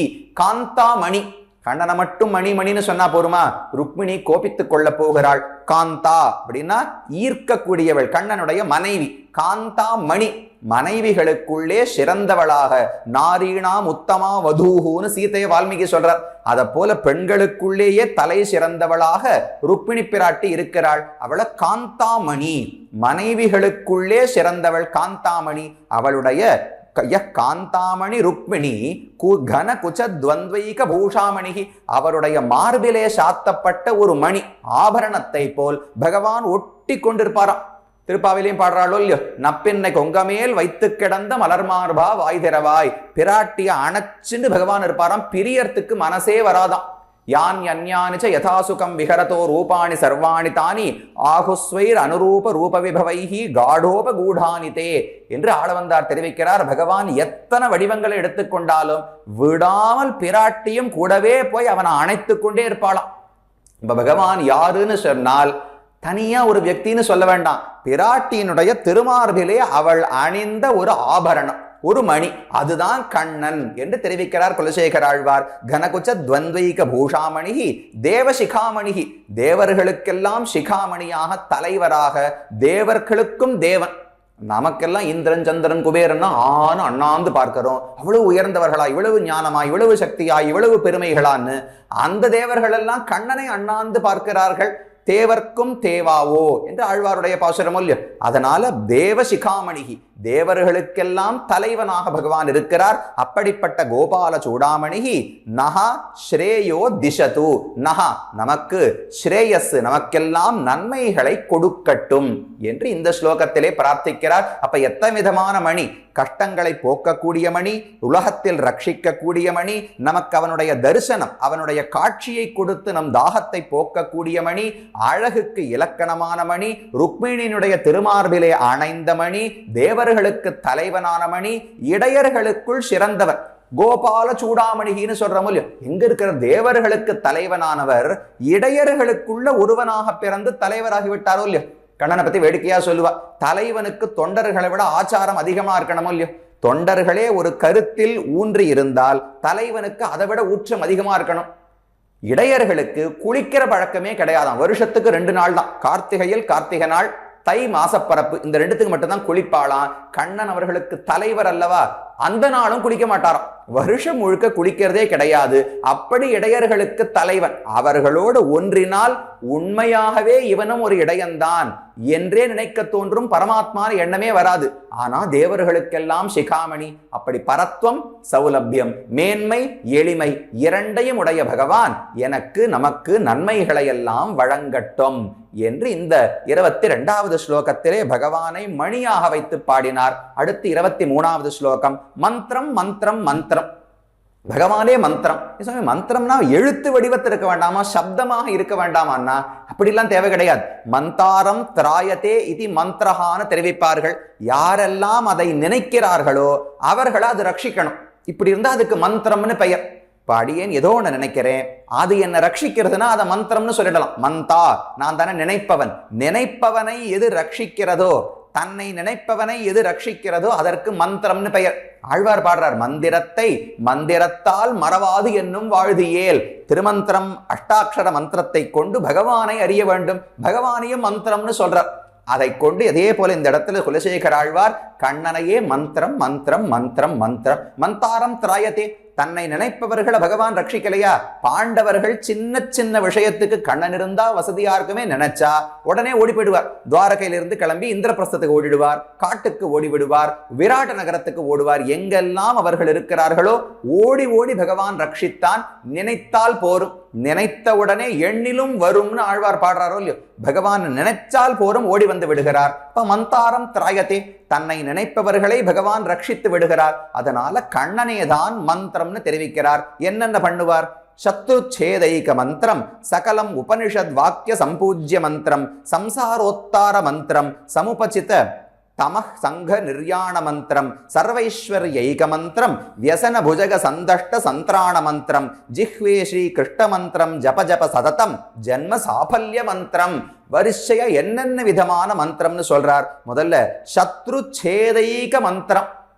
சில மந்திரங்கள் நம்முடைய விரோதிகளை எல்லாம் போக்கி கொடுக்கும், சத்ருக்களை சேதனம் வெட்டி கொடுக்கும் அல்லவா, அதையும் கண்ணன் பண்றார். பக்தன் ஒருவன் அழைத்தவுடனே ஓடி வந்து எதிரிகளை அழித்து கொடுக்கிறார் அல்லவா. அப்ப சத்ருக்களை அழிக்கக்கூடிய ஒரே மந்திரம். எல்லா இடத்துலையும் மந்திரம் மந்திரம்னு சொன்னார், இங்க மட்டும் ஏக மந்திரம், சத்ருக்களை அழிக்கும் ஒரே மந்திரம்னு தெரிவித்தார். ஏன் அப்படியே சொல்லணும்னால், மற்ற யார் வந்தாலும் எந்த மந்திரமாக இருந்தாலும் எப்பேற்பட்ட விரோதியும் அழிப்பார்னு சொல்ல முடியாது. ஆனா கண்ணனால் மட்டும்தான் எப்பேற்பட்ட சத்ருவையும் அழிக்க முடியும். அப்ப இந்த ஒரு மந்திரம் போரும். மற்றபடி எனக்கு பாபத்தை போக்கணும்னா ஒரு மந்திரம், எதிரியை போக்கணும்னா ஒரு மந்திரம், வியாதியை போக்கணும்னா ஒரு மந்திரம், இப்படி பல இருக்கலாம். சத்ருன்னு என்னென்ன இருக்கிறதோ அனைத்தையும் அழிக்கக்கூடிய ஒரே மந்திரம் கண்ணன் தானே. அதனால சத்து சேத ஏக மந்திரம்னு தெரிவித்தார். அடுத்தது உபனிஷத் வாக்கிய சம்பூஜ்ய மந்திரம். இந்த பகவானை மந்திரத்தை தான் உபனிஷத் வாக்கியங்கள் எல்லாம் பூஜிக்கின்றன. ஐயோ, அவர் மிக உயர்ந்தவர், அவருடைய பெருமைகளை என்னாலேயே அளவுபடுத்தி சொல்ல முடியவில்லை. யதோவாச்சோ நிவர்த்தந்தே அப்பிராப்ய மனசாசக ஆனந்தம் பிரம்மணோ வித்வான் என்று உபனிஷத் சொல்றது. ஐயோ, அவருடைய பல குணங்கள் வேண்டாம், அவருடைய எண்ணிறந்த குணங்களுக்குள்ள ஆனந்தம் என்கிற ஒரே ஒரு குணத்தை கூட என்னால் அளந்து சொல்ல முடியவில்லை. என்னுடைய பேச்சுக்கும் மனதுக்கும் எட்டாத உயரத்தில் அவர் ஆனந்தம் இருக்கிறது என்று வேதம் சொல்லுகிறது. அப்ப உபனிஷத் வாக்கியங்களே கொண்டாடக்கூடிய மந்திரம். க இத்தா வேத எத்திர சகான்னு உபனிஷத் வாக்கியம். என்னால தெரிஞ்சுக்க முடியாதுன்னு மட்டும் சொல்லல, யார்தான் அறிய முடியும் பகவானுடைய நிலையை? யார்தான் அறிய முடியும்? எம்பெருமான் தன்மையை ஆர் அறிகிற்பார் என்று ஆழ்வார் தமிழ்ல பாடுறார். அப்படியே வேதம், சம்ஸ்கிருத வேதம் கைத்தா வேத எத்ரசகான்னு சொல்றது. அப்ப பகவானுடைய பெருமையை வேதம் கூட முழுக்க சொல்லி முடிக்க முடியாது. வேதமே பூஜ்யா, இவன் உயர்ந்தவன்னு கொண்டாடி விட்டு போகிறது. அப்படி உபனிஷத் வாக்கிய சம்பூஜ்ய மந்திரம். அடுத்தது சம்சார உத்தார மந்திரம். சம்சாரத்திலிருந்து உத்தாரம், சம்சாரம் என்கிற பெரும் கடலையிலிருந்து நாம் தாண்ட வேண்டும். இந்த கடலை கடக்க வேண்டும் என்றால் அதற்கு ஒரு மந்திரம் வேண்டுமே. அந்த மந்திரமும் கண்ணன் தான். விஷ்ணு போதம் வினானான்யது கிஞ்சிதஸ்தி பராயணம் என்று புராணம் தெரிவிக்கிறது. விஷ்ணு தான், பகவான் தான் ஒரு கப்பலை போல் இருக்கிறாராம். கடலை தாண்டணும்னா பெரிய கப்பல் வேண்டும் அல்லவா? நான் கையால நீந்தி நீந்தி என்னைக்கு கடலை தாண்டறது? அது நம்மால முடியாது. அதனால ஒரு கப்பல் வந்ததுன்னு வச்சுக்கோ, ஆனந்தமா ஏறி கப்பலில் உட்கார்ந்துட்டு எப்ப கரை வரும்னு எதிர்பார்த்து கொண்டே இருக்கலாம். நாம எந்த முயற்சியும் பண்ண தேவை கிடையாது. அந்த கப்பல் தான் கண்ணனாகிற மந்திரம். கண்ணன் திருவடிகளை பிடித்து கொண்டு விட்டோம் என்றால் நாம் செய்வதற்கு ஒண்ணும் கிடையாது. கண்ணா, எப்போது வைகுந்தத்தை கொடுக்க போகிறாய்? கூவிக்கொள்ளும் காலம் இன்னும் குறுகாதோ? என்னைக்கு உன்னுடைய திருவடிகளை என்று அடையப் போகிறேன் என்று கேட்டுக்கொண்டே இருக்கலாம். நாம முயற்சியே ஒண்ணும் பண்ண வேண்டாம். அப்ப சம்சார உத்தார மந்திரம். சம்சாரத்தையே ஒருவன் கடக்க வேண்டும் என்றால் அதற்கு எதை நினைக்க வேண்டும்? கண்ணனைத்தான் நினைக்க வேண்டும். மோட்சமிச்சே ஜனார்தனாத். மற்ற தெய்வங்களிடத்திலெல்லாம் கேட்டா செல்வத்தை சில தெய்வங்களால கொடுக்க முடியும், ஆரோக்கியத்தை சில தெய்வங்களால கொடுக்க முடியும், ஞானத்தை சில தெய்வங்களால கொடுக்க முடியும். மோட்சத்தை பகவானை தவிர வேறு யாராலும் கொடுக்க முடியாது. அவர்தான் அகம் துவா சர்வபாபேபியோ மோக்ஷயிஷ்யாமி. கண்ணனே சரம ஸ்லோகத்தில் தெரிவிக்கிறார். அப்ப சம்சார பெருங்கடலை தாண்டுவதற்கு ஒரே மந்திரமாக பகவான் இருக்கிறார். அடுத்தது சமுபசித தமசங்க நிர்யாண மந்திரம். தமஹா என்றால் இருட்டு. இருட்டு என்பது அறிவின்மை, அஞ்ஞானம் என்பதை குறிக்கும். தமசங்கம் கொஞ்ச நஞ்சமாவா இருக்கு நம்மகிட்ட அறிவின்மை? நிறைய அறிவின்மை கூட்டம் கூட்டமாக சேர்ந்திருக்கிறது. அப்படியா? எவ்வளவு நாளா சேர்ந்திருக்கும்னா சமுபசித, ரொம்ப நன்னா சேர்த்து வச்சிருக்கோமா.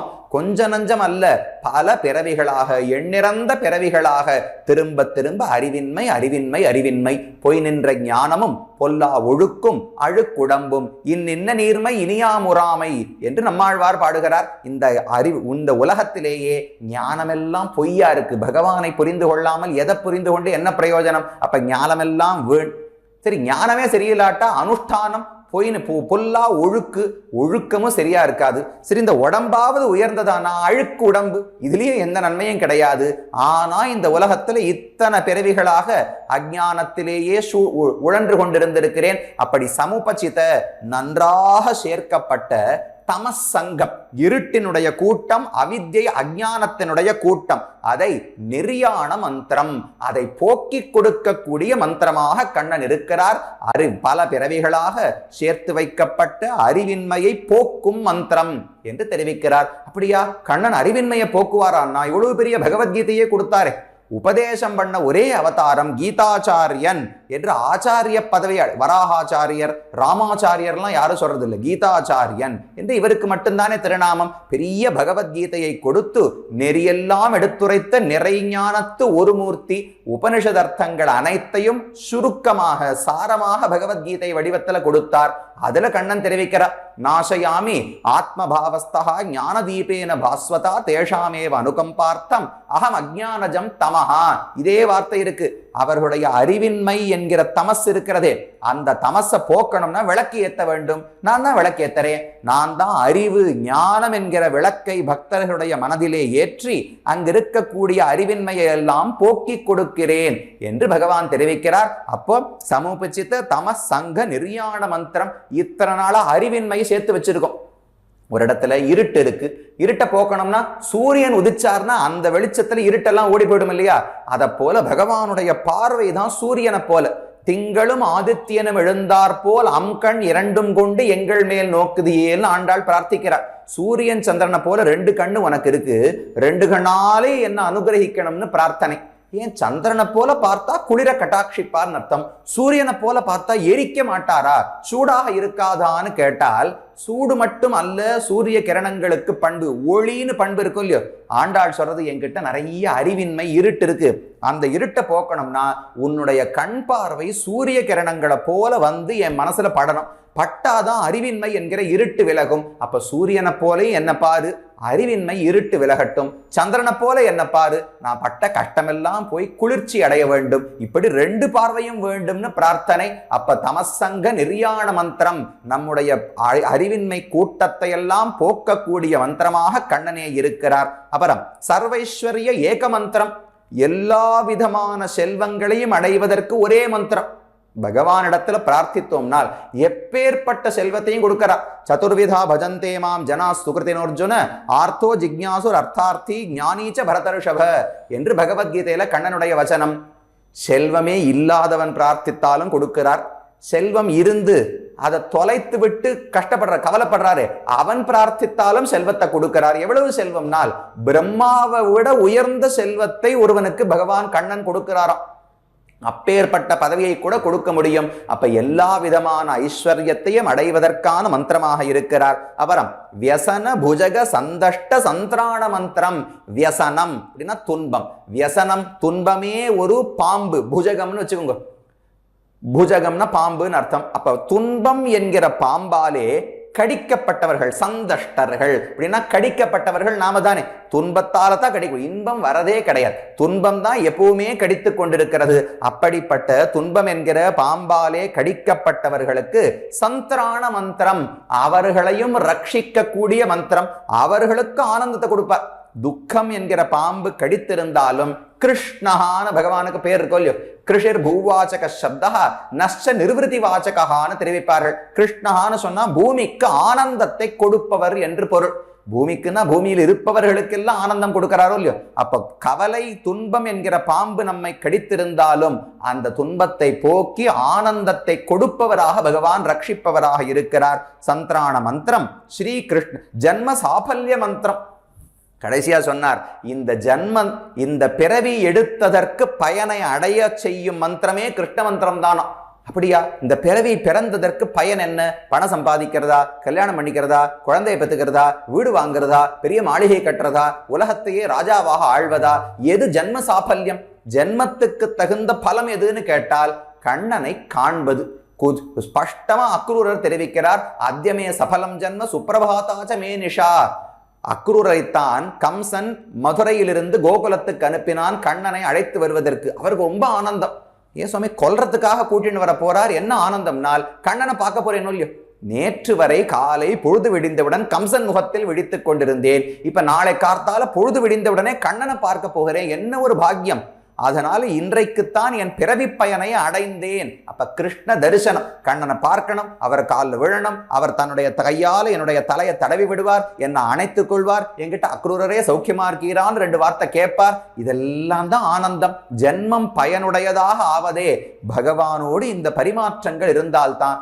அதுக்கு பகவானை பார்க்க வேண்டும், அடைய வேண்டும், அதுக்கு அவரே தானே வழிவகுக்க வேண்டும். அப்ப ஜென்மத்தை சபலமாக ஆக்கக்கூடிய மந்திரமே கண்ணன் தான், ஜென்ம சாபல்ய மந்திரம். இப்படிப்பட்ட மந்திரம் சகலம் ஸ்ரீ கிருஷ்ண மந்திரம். ஆக மொத்தம் ஸ்ரீ கிருஷ்ண மந்திரம் சகலம், எல்லா விதமான மந்திரங்களாகவும் இருக்கு பாருங்க. துன்பத்தை போக்குறது, பயத்தை போக்குறது, இன்பத்தை கொடுக்கிறது, சம்சாரத்திலிருந்து தாண்டுவிக்கிறது, அறிவின்மையை போக்குகிறது, எல்லா விதமான ஐஸ்வர்யத்தையும் கொடுக்கிறது, பிறப்பையே பயனுடையதாக்குகிறது. இப்படி சகலம் ஸ்ரீ கிருஷ்ண மந்திரம். ஸ்ரீ கிருஷ்ண மந்திரம் ஒண்ணுதான், ஆனா அதுவே சகலம், ஒன்றே அனைத்துமாகவும் இருக்கிறது, அனைத்து பயன்களையும் கொடுக்கிறபடியால் அப்படிப்பட்ட ஸ்ரீ கிருஷ்ண மந்திரம் ஜப ஜப சததம் ஜிஹ்வே. ஜிஹ்வே என்று தன்னுடைய நாக்கை அழைக்கிறார். நாக்கே ஜப ஜப சததம், எப்போதும் ஓயாமல் ஜபித்துக் கொண்டே இரு, ஜபித்துக் கொண்டே இரு. கிருஷ்ண மந்திரத்தை, கிருஷ்ணனுடைய நாமத்தை விடாமல் சொல்லிக் கொண்டிரு என்று 23வது ஸ்லோகத்தில் தெரிவித்தார். அடுத்து 24வது ஸ்லோகம் கண்ணனையே மருந்தாக ஔஷதி என்று வைத்துக் கொள்ளுகிறார். கண்ணனை மருத்துவர் என்றும் சொல்லுவதுண்டு, மருந்து என்றும் சொல்லுவதுண்டு. மருத்துவனாய் நின்ன மாமணிவண்ணன், இதுவும் ஆழ்வார் பாசுரம் தான். மருந்தே நங்கள் போக மகிழ்ச்சிக்கு, இதுவும் ஆழ்வார் பாசுரம் தான். அவரே மருத்துவர், அவரே மருந்து. இப்படி உலகத்துல கிடையவே கிடையாது. மருத்துவர் மருந்தை நம்ம கிட்ட கொடுப்பார், மருந்து தான் சாப்பிட முடியும், மருத்துவரை சாப்பிட முடியாது. ஆனா பகவானுக்கு ரெண்டும் உண்டு. நிர்வாணம் பேஷஜம் பிஷக் என்று சசநாமம் இருக்கா. பேஷஜம்னு சொன்னா மருந்து என்று பொருள், பிஷக் என்றால் மருத்துவர் என்று பொருள்.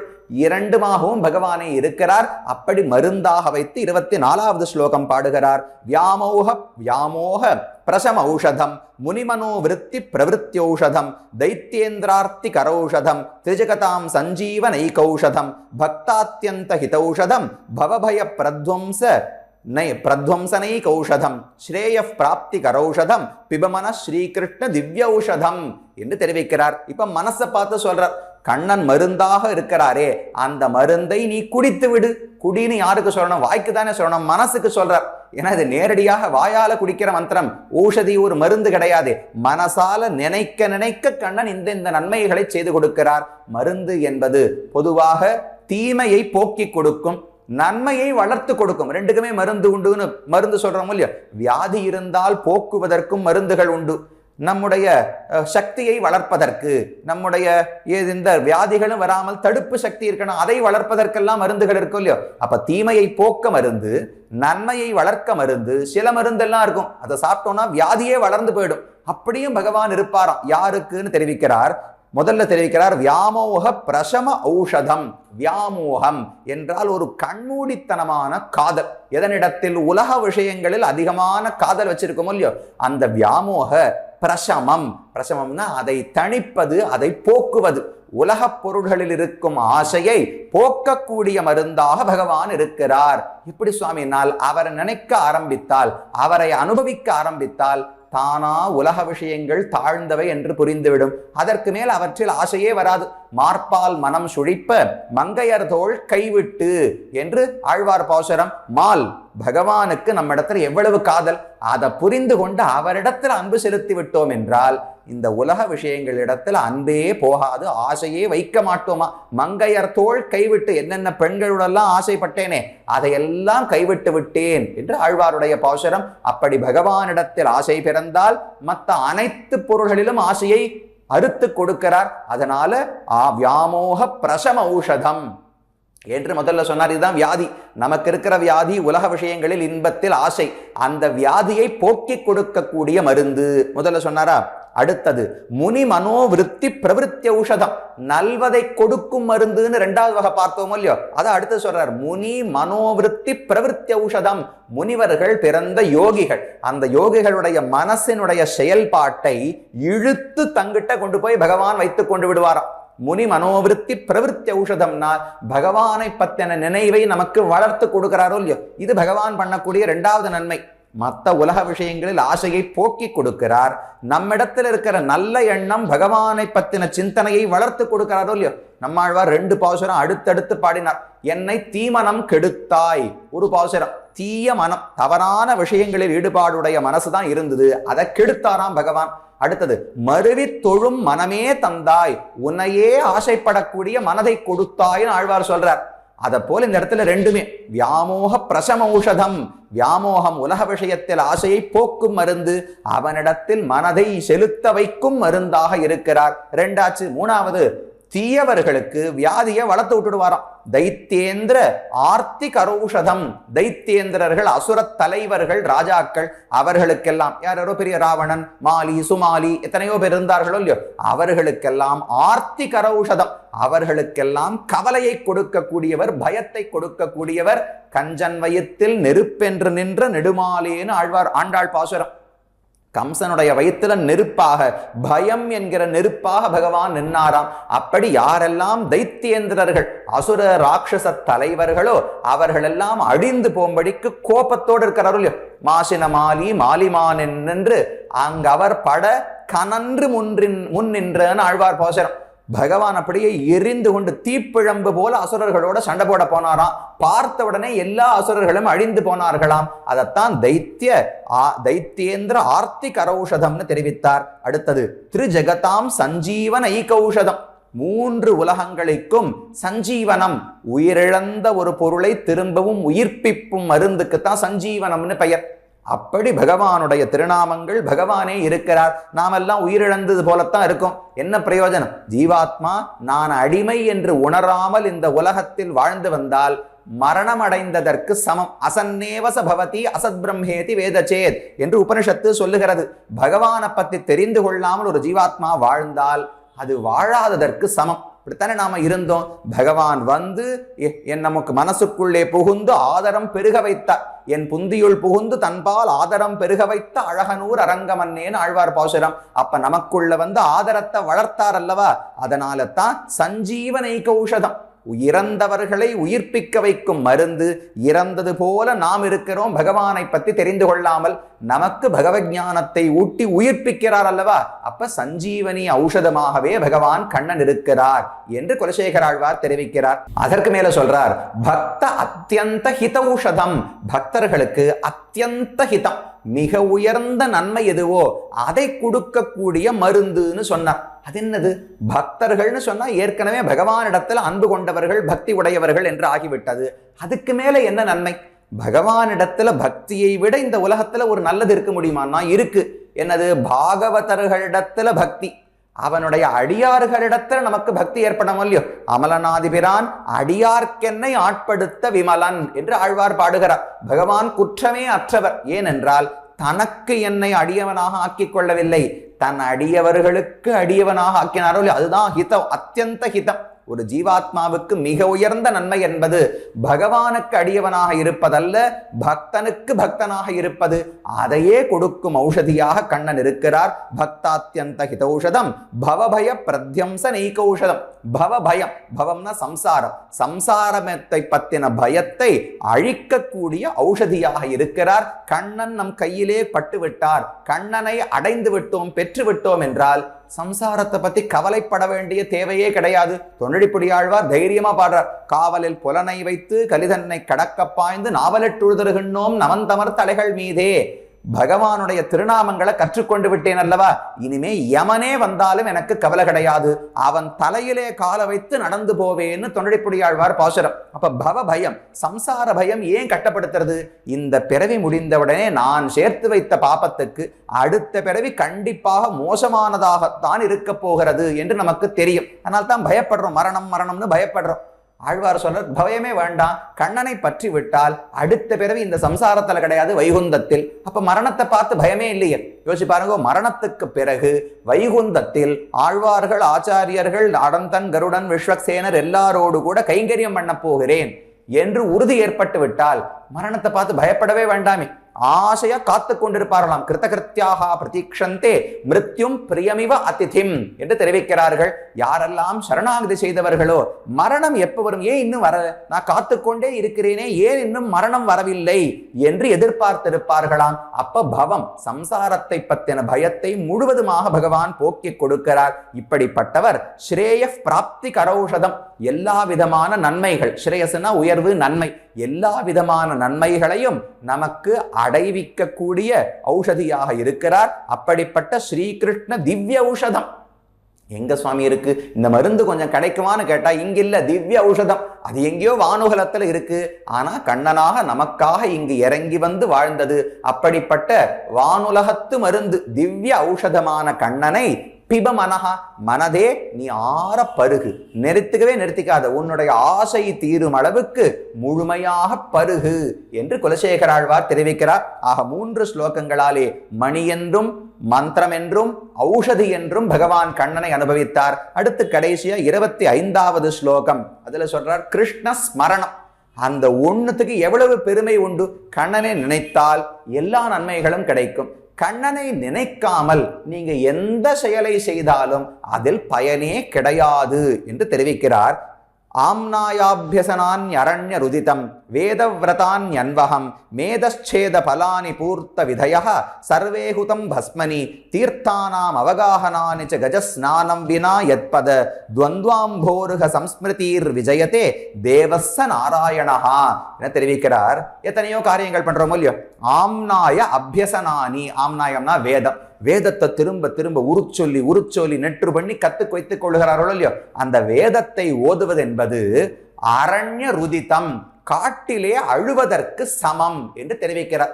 என்ன சுவாமி, வேதம் எவ்வளவு உயர்ந்தது, வேதாத்தியனம் பண்ணணும், வேதத்தை ஓத வேண்டும், தினமும் ஓத வேண்டும்னு சொல்லப்படுகிறதே, அது வீணான்னு கேட்டால் கடைசி வார்த்தையோடு சேர்த்து கொள்ள வேண்டும். எத்பத துவந்துவ அம்போருக சம்ஸ்மிருதீர் வினா, யாருடைய திருவடிகளை பற்றின நினைவு இல்லாத போது இது இது இது இது ஆகிறதோ அந்த கண்ணனை வணங்குகிறேன், அந்த கண்ணன் ஜெயிக்கட்டும்னு சொல்றார். அதாவது கிருஷ்ண ஸ்மரணம் இல்லாமல் வேதத்தை நான் எவ்வளவு சொன்னாலும் அது காட்டிலே அழுவதற்கு சமமா. காட்டில் அழுதா யார் காதல விழ போறது? யாரோ ஒரு தலைவர் ராஜா இருக்காருன்னா அவர்கிட்ட போய் அழுதா ஒரு கட்டத்தை போக்கியாவது கொடுப்பார். காட்டுல போய் அழுது என்ன பிரயோஜனம்? அப்ப பகவான் கண்ணனை ஸ்மரிக்காமல் அவனுடைய திருவடிகளை நினைவில் கொள்ளாமல் ஆம்னாய அபியசனானி எத்தனை வேதத்தை சொன்னாலும் அரண்ய ருதிதம் காட்டிலே அழுததற்கு சமமாகிறது. அடுத்தது வேதவிரதான் அன்வகம் மேதச்சேத பலானி. வேத விரதானி, வேதத்துல எத்தனையோ விரதங்கள் தவம் எல்லாம் சொல்லப்பட்டிருக்கே. பட்டினி கிடப்பது, உடலை வருத்தி கொண்டு தவம் செய்வது, அக்னிக்கு நடுவில் இருந்து தபஸ் பண்றது, தண்ணீருக்குள்ள இருந்து தபஸ் பண்றது, இதெல்லாம் வேதத்துல சொல்லியிருக்கோம் இல்லையோ.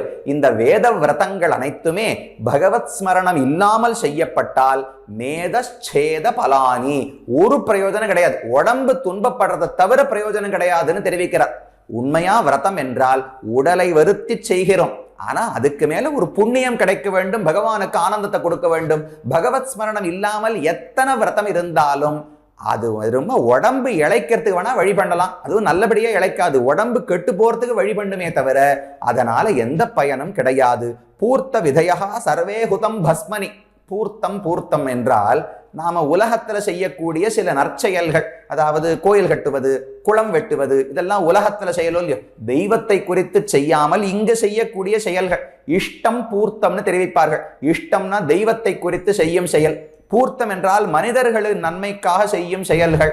அதெல்லாம் பூர்த்த விதையாக, எல்லா பூர்த்தம் சொல்லப்படுகிற கர்மங்களும் உள்ளனவே, அவை அனைத்தும் கிருஷ்ணஸ்மரணம் இல்லாமல் செய்யப்பட்டால் ஹுதம் பஸ்மனி, சாம்பலிலே கொடுக்கப்பட்ட ஆகுதியை போல் ஆகும்னு தெரிவிக்கிறார். வேதத்தில் ஒரு மரபு உண்டு, எப்பவுமே ஆகுதி கொடுக்கிறோம், நெய் எடுத்து அக்னி குண்டத்துல சேர்க்கிறோம் இல்லையோ, அக்னி ஜுவாலை எரிந்து கொண்டிருக்கும் போதுதான் ஆகுதி கொடுக்கணும். அக்னி அணைந்து போய் வெறும சாம்பல் மட்டும் இருக்கு, புகை மட்டும் வரும் பொழுது ஆகுதி கொடுக்கவே கூடாது, கொடுத்தா அது வீண். அதுதான் பஸ்மனி ஹுதம். பஸ்மன சாம்பல், சாம்பலில் ஆகுதி கொடுத்தால் ஹோமம் பண்ணால் எப்படி வீணானதோ அதை போல கிருஷ்ணஸ்மரணம் இல்லாமல் எந்த பூர்த்தம், நீ குளம் வெட்டினாலும் கோவில் கட்டினாலும் என்ன நல்லது அன்னதானம் செய்தாலும் அதனால ஒரு பிரயோஜனமும் கிடையாது. தீர்த்தானாம் அவகாகனானிச்ச கஜஸ்நானம். நான் சுவாமி தீர்த்த யாத்திரை எல்லாம் போறேன், கங்கா, யமுனா, காவேரி, நர்மதா, துங்கபத்ரா, கோதாவரி, தாமிரபரணி, எத்தனை நதிகள் உண்டோ எல்லாத்திலையும் போய் குளிக்கிறேன், அது எனக்கு பயன் கொடுக்குமா என்றால் தீர்த்தானாம் அவகாகனானிச்ச கஜஸ்நானம். கஜஸ்நானம்னா யானை குளியல் என்று பொருள். கண்ணனுடைய ஸ்மரணம் இல்லாமல் நீ எத்தனை முறை கங்கையில் போய் முழுக்கிட்டாலும் அது கஜஸ்நானத்தை போலன்னு சொல்ற. யானை குளியல் என்றால் அதுல ரொம்ப நாளை ஒட்டிக்க நிற்காது பாருங்க. காவேரிக்கு போனோம்னா நல்லா தண்ணீர் ஓடுறதுன்னு வச்சுங்களேன், கற்பனை பண்ணிப்போம், தண்ணீர் நிறைய ஓடுறதுன்னு. யானையை பாகன் அழைத்து கொண்டு வருவார், அது காவேரிக்குள்ள இறங்கும். நன்னா தேங்காய் நாரெல்லாம் போட்டு தேய்ன்னு தேய்ச்சி பளபளன்னு நன்னா கருப்பா தூய்மையா அந்த யானையை ஆக்கிடுவார். அது குளிச்சு முடிச்சு தண்ணீரை எல்லாம் எடுத்து தம் மேல பீச்சு கொண்டு ஆனந்தமா வெளியில வரும். பார்க்கறதுக்கே ஆச்சரியமா இருக்கும். வெளியில வந்து கரையில ஏறின உடனே அங்க இருக்கிற குப்பை, சத்தை, மண்ணு, மட்டை எல்லாத்தையும் தூக்கி தலையில போட்டுக்கும். பாகனால ஒரு வார்த்தை கேட்க முடியாது, இவ்வளவு கஷ்டப்பட்டு குளிச்சு விட்டேனே ஏன் இப்படி செய்தாய்னு சொல்ல முடியாது. அப்ப யானை குளியல் என்பது சிறிது நேரத்துக்கு தான் பயனுடையது, அப்புறம் திரும்ப அழுக்கு வந்து மூடிக்கொள்ள போகிறது. அதை போல எத்தனை தீர்த்த நதிகள், புண்ணிய நதிகளில் நீராடினாலும் கிருஷ்ணஸ்மரணம் இல்லாமல் நீராடினால் அதுல பயனே கிடையாது. இப்ப கங்கையில் குளித்தால் மோட்சம் சொல்றோம் இல்லையோ, அப்ப அதுல இருக்கிற மீனுக்கெல்லாம் மோட்சம் கிடைக்கிறதா என்ன? எந்த மீனும் மோட்சம் போறதா தெரியல. ஏனென்றால் கிருஷ்ணஸ்மரணம் இல்லை. நாம் கிருஷ்ணஸ்மரணத்தோடு, இது திரிவிக்ரம ஸ்ரீபாத தீர்த்தம், பகவானுடைய ஸ்ரீபாத தீர்த்தம் அனைத்து பாவங்களையும் போக்கும் என்கிற எண்ணத்தோடு நீராடினால் பாவம் போகுமே தவிர, இல்லாவிட்டால் யானை குளியலுக்கும் நாம் முழுக்கிட்டதற்கும் வேறுபாடே கிடையாது. கஜஸ்நானம். அப்புறம் வினா எத்பத துவந்துவ அம்போருக சம்ஸ்மிருதீஹி, யாருடைய திருவடி தாமரைகளின் நினைவு இல்லாத போது வேதத்தை ஓதுவது காட்டில் எழுவதற்கு சமமோ, விரதங்கள் எல்லாம் உடலை வருத்துவதோடு பயனில்லாமல் போகின்றனவோ, நாம் செய்யும் தர்ம காரியங்கள் எல்லாம் சாம்பலில் ஹோமம் செய்தது போல் வீணாகின்றனவோ, புண்ணிய நதிகள் நீராடுவதெல்லாம் யானை குளியலை போல் ஆகின்றனவோ, அப்படிப்பட்ட கண்ணனுடைய ஸ்மரணம் இல்லாவிட்டாதான் இதெல்லாம் வீணாக போகிறது. சஹா தேவஹா நாராயணஹா விஜயதே, அந்த தேவன், இந்த எல்லா செயல்களையும் பயனுடையதாக ஆக்கக்கூடிய தேவன், பூஜிக்கப்படும் கடவுள் நாராயணன். அந்த நாராயணஹா விஜயதே, அவர் ஜெயிக்கிறார், அவர் என்றென்றும் வாழ்கிறார், நீடூழி மங்களத்தோடு இருக்க வேண்டும் என்று பகவானுக்கு மங்களாசாசனம் செய்யும்படி 25வது ஸ்லோகத்தை தலை கட்டுகிறார். ஆக 5 ஸ்லோகங்கள்.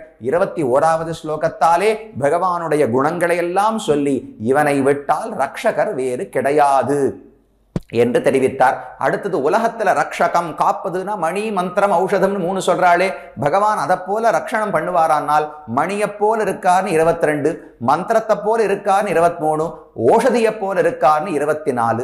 சரி, இதெல்லாம் இருக்கட்டும். அந்த கண்ணனுடைய ஸ்மரணம் இருப்பதனால என்ன பயன்?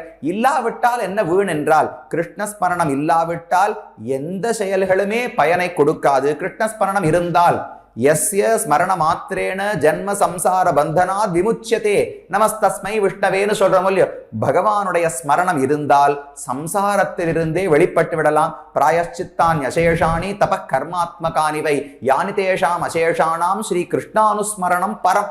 ஒவ்வொரு கர்மத்தை முடிக்கும் போது இந்த ஸ்லோகத்தை சொல்றோம். நான் பிராயச்சித்தம் எல்லாம் பண்ணிட்டேன், நான் நிறைய தப்பு பண்ணியிருக்கேன், தப்புக்கெல்லாம் பிராயச்சித்தம் பண்ணணும். பிராயச்சித்தத்தை பண்றது கூட எனக்கு ஒரு தகுதி கிடையாது, அதற்கு தெரியவும் தெரியாது. ஒண்ணு பண்றேன், எல்லா பிராயச்சித்தத்துக்கும் பதிலாக ஸ்ரீ கிருஷ்ண அனுஸ்மரணம் பரம், உயர்ந்த பிராயச்சித்தம் கண்ணனை நினைத்துக் கொள்வது, அதை செய்து விடுகிறேன் என்று பிரார்த்தித்து கண்ணனை நினைக்கிறோம். அந்த கிருஷ்ண ஸ்மரணம் எல்லா நன்மைகளையும் ஏற்படுத்துகிறது.